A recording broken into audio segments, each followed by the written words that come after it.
Yo! Welcome to another Girls Frontline 2 video. I hope you are well. Feeling confused about the remolding pattern? Let's dive you in with the basics. Every tactical doll has a remolding core that is based on their class. It gives bonus attack, health, and defense stats, in which you can get more if you level up the remolding core. To level up the remolding core, you will need data connections and Sardis gold. Think of the remolding core as extra levels. There are special effects that can be given by the remolding core, and they are called Imagoforms. A remolding core also has Imago Factors. Imago Factors are basically needed to activate Imagoforms. We will talk about the Imagoforms and Imago Factors more later. The remolding core is permanent and always active. All of your dolls can enjoy the extra stats and its effects when set up properly. Let's proceed next to Imagoforms. Imagoforms are special effects. It comes in 6 forms: embryo, seedling, sprout, shoot, bud, and blossom.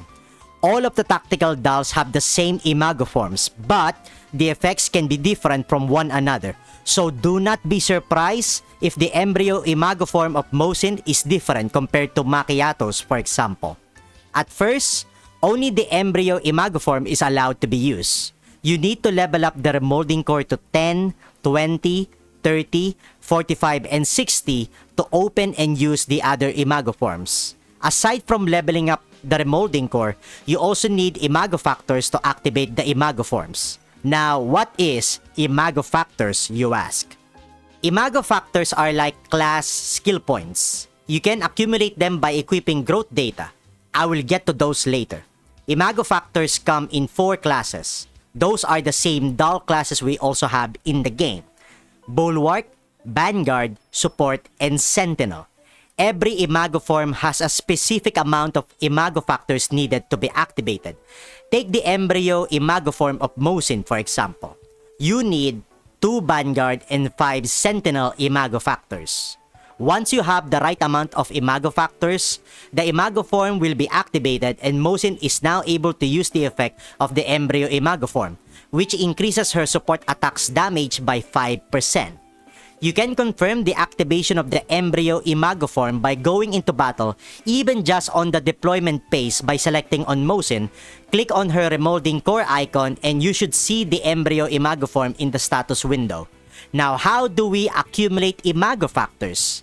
That will be the job of the growth data. Growth data are like weapon attachments to the remolding core.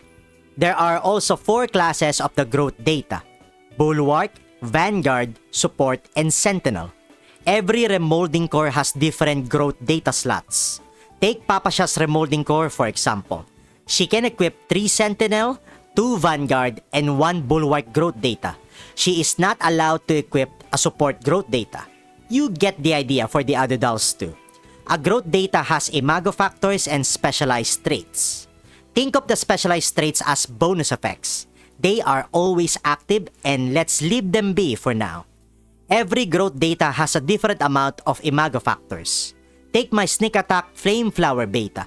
It gives 1 Vanguard and 3 Sentinel Imago Factors when I equip it on the first Sentinel growth data slot. I equipped this on Papasha and now I only need 1 Vanguard and 1 Sentinel Imago Factors to activate her embryo Imagoform. To get the other remaining Imago Factors needed, I will equip Papasha the second Sentinel growth data with the Flood Flame Flower beta, which gives 1 Bulwark, 1 Vanguard, and 2 Sentinel Imago Factors. Once we do that, the embryo Imagoform will be activated and Papasha is now able to use its effect. Has this all started to make sense to you now? Hopefully you are still with me so far. To summarize, you need to level up the remolding core if you want the extra stats or use the effects of the other Imagoforms. You need Imago Factors to activate the Imagoforms. You need to get and equip the growth data so that you can accumulate the Imago Factors needed to activate the Imagoforms. That's all for the basics of the remolding pattern. Hopefully this made you less confused and understand more of the new system we have here in Girls Frontline 2. It is a really good new system because it buffs our dolls with more stats and effects that can help us in the long run. It just takes a little bit of understanding. Most likely min-maxing here and there, but nothing too crazy. Alright, it is time to see myself out. I just wanted to make this short video guide especially for my regulars. Thank you so much for watching. I hope you find this useful. I mean, hopefully. That will be all from me. I will see you guys in the next one. Have a nice day, fellow commander.